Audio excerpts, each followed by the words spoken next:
এটা বোধহয় জানেন না যে খালেদা জিয়ার ওই সময় ইন্ডিয়াতে ওই সময় কিন্তু প্রচুর ব্যাটারি যেত বাংলাদেশের, রহিম আফরোজ পাঠাতো।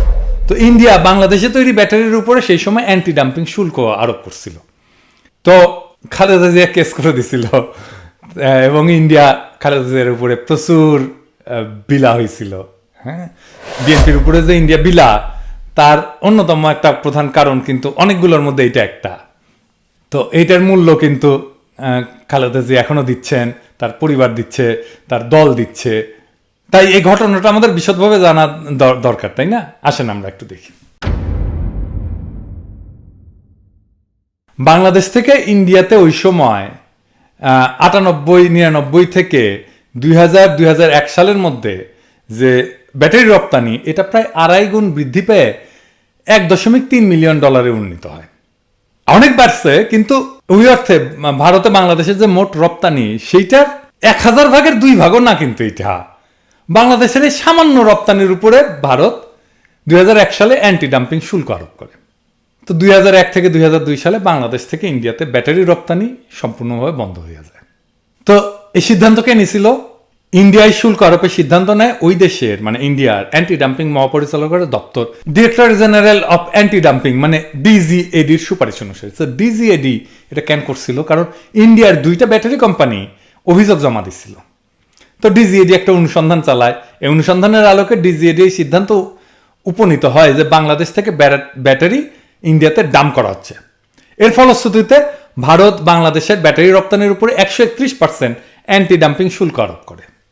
ওই সময় আমি তো কইছি আগে যে বাংলাদেশের প্রধান ব্যাটারি রপ্তানিকারক প্রতিষ্ঠান ছিল রহিম আফরোজ।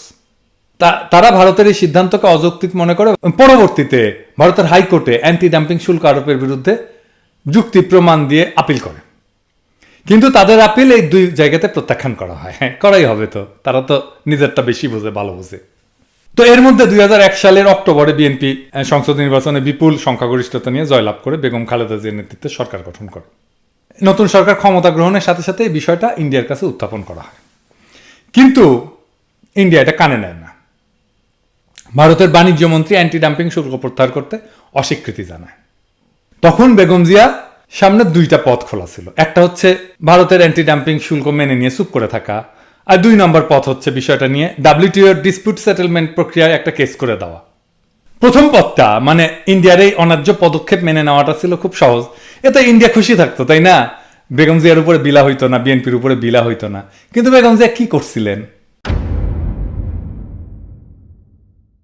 খালেদা জিয়া সহজ পথটা গ্রহণ না করে WTO তে কেস করে দেয় সরকারিভাবে। WTO তে যাওয়ার পথটা কিন্তু সহজ ছিল যে তা কিন্তু না। প্রথমত এতে ইন্ডিয়া অসন্তুষ্ট হয়েছে, সম্ভাবনা ছিল এবং আসলেই হয়েছে। তাছাড়া আমাদের ইন্টারনাল যে এক্সপার্টাইজ এই সমস্ত কেস ডিল করা, সেটা ওইরকম ছিল না। কিন্তু খালেদা জিয়া বাংলাদেশের বাণিজ্য স্বার্থকে বিবেচনা করে এই কূটনৈতিক ঝুঁকি নেওয়ার সিদ্ধান্তটা গ্রহণ করেন। তোর আগেই তো বলছি যে এই যে ডিসপিউট সেটেলমেন্টের যে বিবাদ মীমাংসা প্রক্রিয়া ডিল করার জন্য যে জনদক্ষতা দরকার, সেইটা প্রাতিষ্ঠানিক সক্ষমতা বা জনদক্ষতা সেই সময় বাংলাদেশের ছিল না।